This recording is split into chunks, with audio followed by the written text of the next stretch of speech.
Rickshaw taxi चालकांना मराठी सक्तीची मुदतवाढ देण्याचा निर्णय आज घेणार परिवहन मंत्री प्रताप सरनाईकांची माहिती.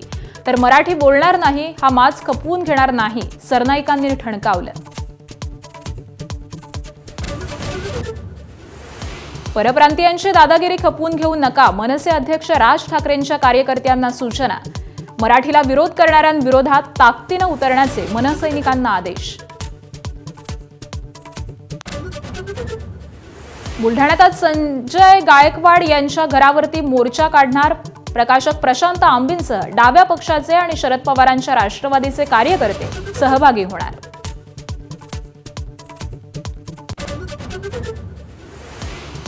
मुंबईहून सोलापूरला जाणाऱ्या वंदे भारत ट्रेनचा डबा पुणे स्टेशन जवळ रुळावरून घसरला. सर्व प्रवासी सुखरूप, मात्र लांब पल्ल्याच्या अनेक गाड्यांवर परिणाम.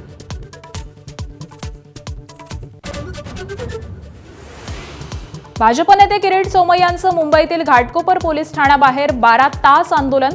अल्पवयीन मुलींवरील लैंगिक अत्याचार प्रकरणी ठिय्या. पोलिसांच्या आश्वासनानंतर आंदोलन मागे.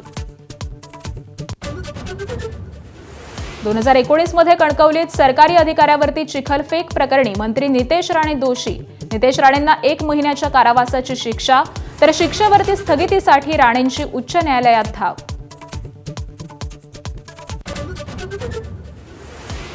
महाराष्ट्रासह देशभरात 50 जवळ पारा. उष्णतेनं सर्वसामान्य बेहाल. अमरावती वर्ध्यात तापमान 46 अंशांवर, तर 29 तारखेपासून 2 दिवस पावसाचाही अंदाज.